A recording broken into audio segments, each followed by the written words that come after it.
Welcome to speedearning.com। आज हम inflation के बारे में बात करेंगे। इन्फ्लेशन मीन्स महंगाई दर। क्या होता है महंगाई दर? जो ऊपर की तरफ मूवमेंट होता है चीज़ों की प्राइसेस में, जनरल प्राइसेस में, इसके रेट को जाना जाता है। इसका रेट क्या है, इसकी दर क्या है।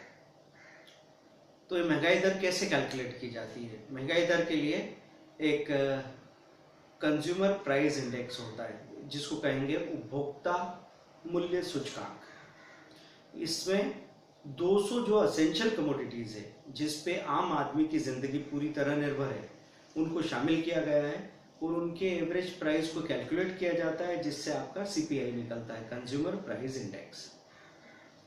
अब ये साल दर साल धीरे धीरे बढ़ता चला जाता है। तो कंज्यूमर प्राइस इंडेक्स एक तरह की महंगाई को शो करता है। दूसरी एक चीज होती है wholesale price index. Wholesale price index क्या चीज होती है कि जो कमोडिटीज, जिन चीजों का बल्क में ट्रेड होता है भारी मात्रा में, उनकी प्राइस का जो एवरेज निकाला जाता है उसको होलसेल प्राइस इंडेक्स कहा जाता है। तो होलसेल मतलब थोक मूल्य सूचकांक कहा जा सकता है इसको। इन दोनों के आधार पे इन्फ्लेशन रेट को कैलकुलेट किया जाता है, उसकी गणना की जाती है। तो इन्फ्लेशन रेट सबसे बड़ा डिसाइडिंग फैक्टर है। आज अगर किसी भी मेहनती आदमी को 40 साल 50 साल मेहनत करने के बाद में जिंदगी ने धोखा दिया है, तो साथ देने वाला कौन था? महंगाई दर। और ये एक ऐसा दुश्मन था जिसको लोगों ने पहचाना भी नहीं, लोग जान भी नहीं पाए। एक मिडिल क्लास एम्प्लॉय जो होता है, कर्मचारी, क्योंकि व्यापारी के साथ तो एक चीज़ चलती रहती है, उधर महंगाई बढ़ती है, वो जो चीज़ वो बेचता है, जो वो ट्रेड करता है, वो भी उसके साथ बढ़ता चला जाता है। इवन एक मजदूर के साथ भी ऐसा होता है, लेबर का भी महंगाई के साथ रेट बढ़ता जाता है। जितने भी दूसरे स्किल्ड लोग होते हैं, जिसमें कारपेंटर मान लें, हम इलेक्ट्रिशियन मान लें, बार्बर मान लेते हैं, कोबलर्स होते हैं, तो महंगाई बढ़ती जाती है, वो अपना रेट बढ़ाते जाते हैं। लेकिन एम्प्लॉयज़ के साथ असेंशियली ऐसा नहीं होता। तो उनके साथ जो दिक्कत होती है कि वो किसी समय बहुत अच्छी स्थिति में होते हैं, उनको लगता है कि चलो हम कंफर्टेबल है, धीरे धीरे उनके हाथ तंग होते चले जाते हैं, क्योंकि इन्फ्लेशन रेट के साथ में उनकी सैलरी भी फेयरली बढ़ रही है। ये ज़रूरी नहीं है। अभी तो भारत सरकार ने महंगाई दर का ध्यान रखते हुए जो महंगाई भत्ता देते हैं सरकारी कर्मचारियों को, वो काफ़ी ध्यान रखा गया है। लेकिन प्राइवेट इंस्टीट्यूशन में, प्राइवेट फर्म्स एंड कंपनीज में इस बात का पूरी तरह ध्यान रखा जाए, ये ज़रूरी नहीं है। तो आपकी फाइनेंशियल प्लानिंग डिपेंड करती है इन्फ्लेशन रेट पे। कई बार ऐसा होता है कि इंसान सोचता है कि भाई मैंने बहुत पेट काट के पैसा बचाया और उस पैसे को सबसे सेफ जगह पे लगा दिया, फिक्स रिटर्न इंस्ट्रूमेंट में, जहाँ 8%, 7%, 9% मिल रहा था। फिर भी जब मैं अपने काम के लिए गया, कोई भी काम करने के लिए आपने पैसा बचाया, उसके कुछ ना कुछ गोल्स होंगे। गोल्स क्या क्या हो सकते हैं? पहले तो बच्चे की स्कूल का एडमिशन लेने गए, वहाँ से लेके फिर उसको कॉलेज में एडमिशन दिलाने गए, है ना, शादी करनी हो बच्चे की, मकान खरीदना हो आपको, या फिर बाईपास सर्जरी करानी हो। ये सारी चीज़ें ऐसी है जो इंसान को अमूमन करनी ही पड़ती है। और पूरी ज़िंदगी मेहनत करने के बाद जब इन कामों के लिए भी हाथ तंग होता है, तब निराशा अंदर जागती है। तो इसीलिए हम आपको इन्फ्लेशन रेट के बारे में बता रहे हैं कि इन्फ्लेशन रेट थ्योरेटिकली तो आप सुनते हैं 7-8%, 9% के आसपास दिख रहा है, लेकिन उसके साथ आपको ये भी देखना होगा अपनी समझ से कि बाकी चीज़ें जो आप ज़िंदगी में इस्तेमाल कर रहे हो, वो आपका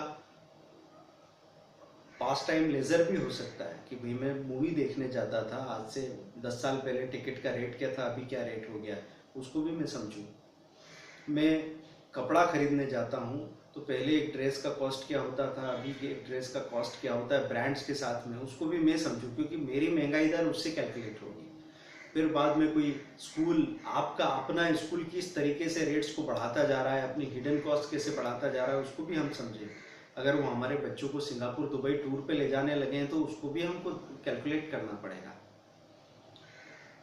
और हॉस्पिटलाइजेशन में अगर वो स्वीट जैसी फैसिलिटी देके और एक ज़बरदस्त 2 लाख का बाईपास ऑपरेशन अब 7 लाख 6 लाख तक पहुंचा दिया है बिल, तो ये इन्फ्लेशन है आपके लिए।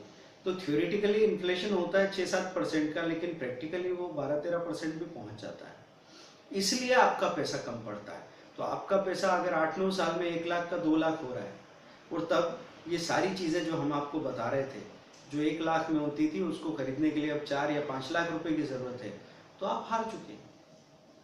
आप जहाँ खड़े थे वहाँ से भी पीछे चले गए। तो जब भी आप अपना फाइनेंशियल प्लानिंग करेंगे, उस वक्त आपको इन्फ्लेशन रेट के बारे में ध्यान रखना काफ़ी ज़रूरी होगा। तो जब भी आप कैलकुलेटर्स पे जाते हैं, गूगल सर्च में आप अपना रिटायरमेंट कैलकुलेटर सर्च करेंगे, या पावर ऑफ कंपाउंडिंग है मनी कंट्रोल में वो सर्च करेंगे, या फिर हाउ टू बी करोड़पति है उसको सर्च करेंगे, तो कई कैलकुलेटर्स में इन्फ्लेशन रेट साथ में कंसिडर किया जाता है कि अगर ये इन्फ्लेशन रेट मान लें और ये इंटरेस्ट रेट मान लें, तो इतना पैसा अभी डाला और इतना महीने से डालते जाएंगे, और एक एक्सपेक्टेड रिटर्न हमने डाल दिया कि एक रिटर्न तो हमने बैंक सेविंग का या एफडी का, और दूसरा हमने म्यूचुअल फंड और इक्विटी का डाल दिया, तो क्या रिटर्न्स हमको मिलेंगे। और हमको एकदम बहुत बड़ा रिटर्न अचानक से जंप करके मिल जाए ऐसा नहीं होगा, ये प्रोसेस है। इस प्रोसेस में आप जब शुरुआत करेंगे तो गलत काम होगा, गलतियां होगी आपसे। अभी आदमी होटल में खाना खा रहा है, उसको लगा मैं घर पे खाना बनाता हूँ, तो घर पे खाना क्या पहले दिन से बन जाएगा? नहीं बनेगा। आप कच्ची पक्की रोटियां बनाएंगे, नक्शे बनाएंगे तरह तरह के, गोल रोटी नहीं बनेगी आपकी। 2 दिन पेट भी दुख सकता है, लेकिन क्या उस परेशानी से भाग के आप फिर होटल में खाते रहेंगे? नहीं। आपको इस फेज से गुजरना पड़ता है जहां पे आप सीखते हुए गलतियां करते हैं। तो वो गलतियां करने के बाद में फाइनली एक सॉल्यूशन मिला और आप आज़ाद हो गए। तो वही बात यहाँ पे भी है कि आप जब कैलकुलेट करेंगे अपना इन्फ्लेशन रेट ज़रूर ध्यान में रखें, और उसके हिसाब से आपका अलोकेशन होता है। लोकेशन अलग अलग असेट क्लासेस को, तरह तरह की संपत्ति की प्रकार होते हैं। तो असेट क्लासेस में एक तो रियल एस्टेट होता है, प्रॉपर्टी होती है, जिसको हमको समझना होगा कि हम कितना अफोर्ड कर सकते हैं, हम कैसी चीज़ों को अफोर्ड कर पा रहे हैं।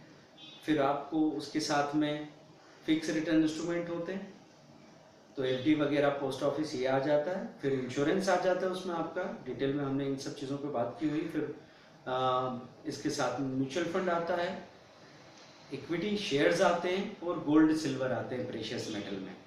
तो इन सभी का सही अलोकेशन वो भी अलग अलग एज ग्रुप के हिसाब से होता है। Total money management age wise भी हमने एक वीडियो बना रखा है, और टोटल मनी मैनेजमेंट या टोटल फाइनेंशियल प्लानिंग या पोर्टफोलियो मैनेजमेंट के नाम से हमने ये पूरा अलोकेशन कैसा होना चाहिए इस तरह का वीडियो भी बना रखा है। इसको डिटेल में आप देखिए और इन्फ्लेशन रेट को कैलकुलेट करना शुरू कीजिए। आपको ऐसे समझना होगा कि आज अगर मैंने ये मान के रखा है कि मेरे बच्चे की कॉलेज एजुकेशन के लिए मुझे 5 लाख रुपए चाहिए, और बच्चा अभी 10 साल का है और 20 साल की एज में शायद उसकी ज़रूरत पड़ेगी, तो आप आश्चर्यचकित हो जाएंगे कि 5 लाख रुपया 20 लाख भी हो सकता है तब ज़रूरत। तो यूएस में तो कई सारे ऐसे लोग हैं जिनके बच्चे कॉलेज एजुकेशन अभी अफोर्ड ही नहीं कर पा रहे हैं।